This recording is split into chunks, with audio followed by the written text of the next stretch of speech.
Bakit kaya? Habang tumatagal, parang namimiss ko si Nicole. Hindi naman ako dating ganito. Tinamaan na ba ako kay Nicole? Or sadyang nasanay lang ako na kasama siya?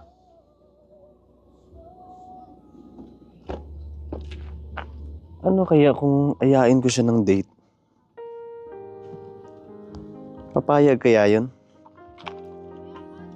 Inireject ko siya nung nakaraan. Pero siguro papayag yun kasi patay naman yun sa akin eh. Sige na nga. Subukan ko lang na ayain siya mag-date. Sakali na papayag. Sana makita ko siya dito. Yung dati kong kapitbahay. Na ngayon napupusuan ko na. Oy Nicole, andyan ka lang pala. Uy Chan, ba't ka andito? Anong ginagawa mo dito? Wala lang. Naalala mo ba Nicole nung una nating pagkikita dito? Ninakaw mo pa nga yung ID ko eh. At grabe yung pagpapapansin mo sa akin. Halatang crush na crush mo ko. Grabe ka naman sa crush na crush. Sobra mo namang feeling. Di ba pwedeng humahanga lang talaga ako sa'yo? Pero anyway, kumusta ka pala? Okay lang naman ako, Chan. Ba't mo pala natanong? Ano kasi Nicole? Gusto ko sanang ayain ka ng date. Kung okay lang sa'yo. Kung hindi naman, irerespeto ko naman yung desisyon mo. Weh, di nga. Totoo? Inaayaw mo na ako mag-date? Ikaw ba talaga yan, Chan? Para kasing hindi. Kasi inaayaw mo ako mag-date? Siguro, ginawa mo lang yan. Para pagtripan mo naman ulit ako. Gaya nung ginawa mo sa akin dati. Umasa pa naman ako. Hindi Nicole, magkaiba yung noon tsaka ngayon. Pero this time, hindi na kita sasaktan ulit. Basta magtiwala ka lang sa akin. Totoo yan. Galing yan sa puso ko. Pag binigyan mo ako ng chance na mag-date tayong dalawa, pangako ko sa'yo na hindi ka na masasaktan ulit. Totoo yan.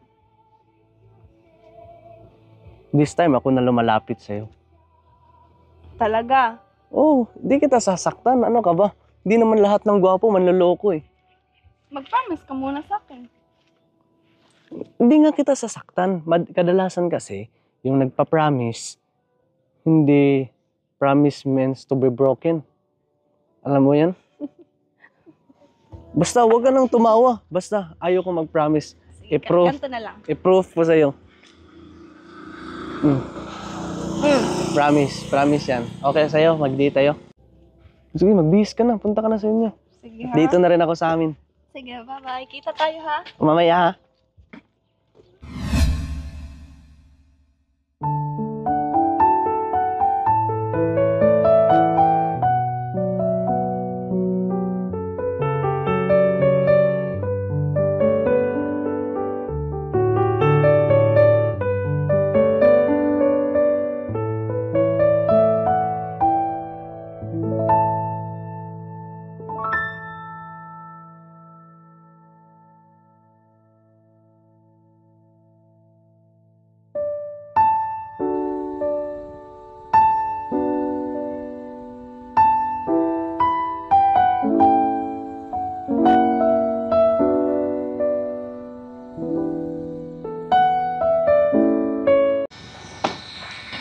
Dito na lang ako maghintay ni Nicole.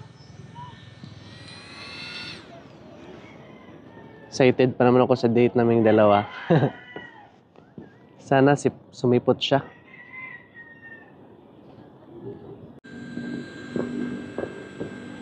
Uy, Ang ganda-ganda mo ah. Salamat. Ganda-ganda Ikaw mo. din, ang pogi mo. We, totoo? Parang di naman ah. Pogi mo. Oh, gamitin mo muna kasi ang init. Thank you. Lapit ka dito, ang layo-layo mo naman. Huwag ka naman masyadong kiligin sa akin. Saan mo ba gusto mag-date tayo? Ikaw bakala. Ikaw yung nag-aya sa akin mag-date eh. Kinakabahan ako eh. Kinakabahan ako pag kausap kita. Bakit? Suotin ko na lang tong shades ko para hindi ako makabahan. Suot-suot na pa talaga yun. Bakit ka ba pumayag na mag-date tayo? Ha? Wala. Gusto kasi kita kaya Ano? May experience ka na ba sa pagdi-date or wala pa? Wala pa. Ako wala din. Talaga? Oo, ano ba akala mo sa akin? Marami na akong mga nakidate. Hindi ko alam. Baka marami na. Marami. Sa tingin mo, marami na ba? Wala pa. Wala pa talaga. Oo, ikaw yung kauna-unahan ka-date ko. We. Saan ba tayo magdi-date? Ikaw, kung saan mo gusto, yun din yung gusto ko. No, ikaw yung nag-aya sa akin tapos ako yung magde-decide. Sige.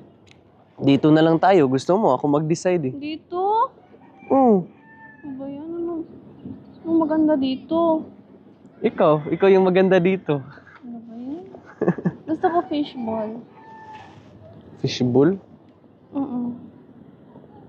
Ang layo ng mga fishbowl dito sa lugar natin. Ganda ng damit mo ah. Siyempre, nag-ayos ako. Sabi mo, mag-date tayo. Naisip ko na Ano? may na-realize lang ako ba habang naghihintay ako dito. Ano yun? Na dapat pala hindi tayo magdi-date. Kasi hindi natin dapat ituloy yung date natin. Bakit?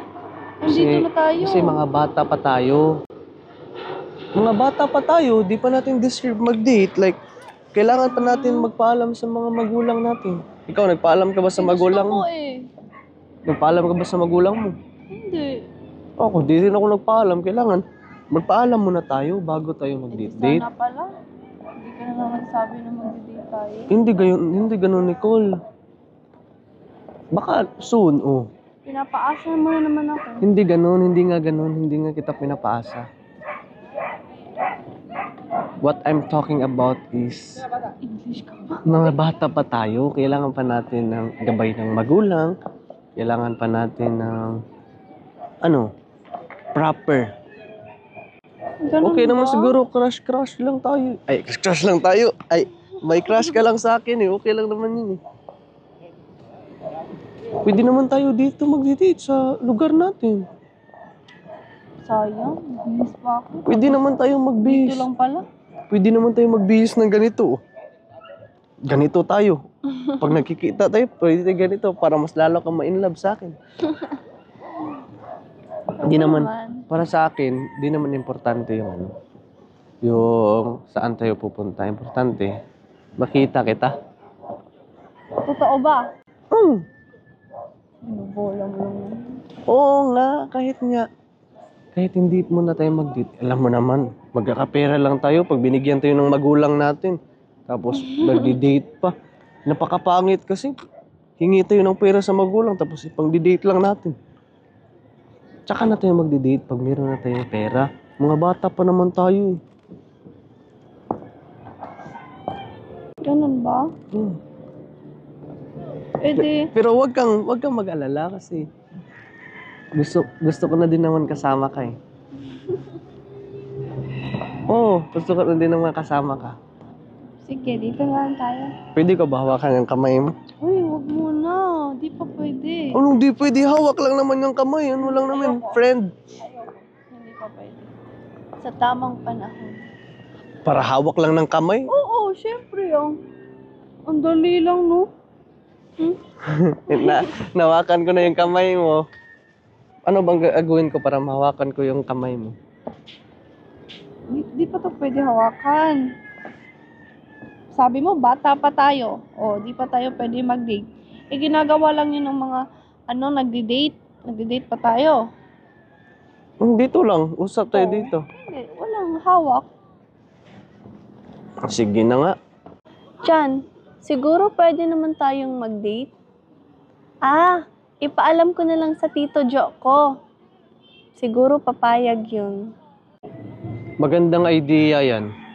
Ipaalam ko din kay Tita Marilyn ko kung papayag ba siya na mag-date tayo. Siguro papayag naman yun. Maganda ka naman. Gwapo ako. Papayag yun. Nasabi din kasi ni Lolo Tony na kailangan meron na daw akong jowa. Kasi lumalaki na ako, nagbibinata na ako daw. Wala pa daw akong jowa, sabi ni Lolo Tony. Hindi ba tayo papaluin ng tita mo? Pag nalaman nila na nagde-date tayo? Eh, ang bata-bata pa natin eh. Hindi tayo papaluin yan. Ano ka ba? Lalo na pag hindi nila malaman na magdi-date tayo. Loko-loko ka talaga. Magpapaalam ba tayo or hindi? Basta ako, magpapaalam mo kay Tito Jo ko para hindi ako mapagalitan. Uy, magpaalam ka din sa Tita Marilyn mo at Lolo Tony mo para di din ako madamay. Ay, tsaka na lang ako magpaalam. Baka hindi naman pumayag yun. Baka pauwiin pa ako ng probinsya nun. Hindi na ako makabalik dito. Di na kita makikita. Kaya mas maigi nang di ko muna ipaalam. Malalaman din naman yan soon. O sige, yun na yun. Uuwi na ako. Baka hanapin ako ng magulang ko.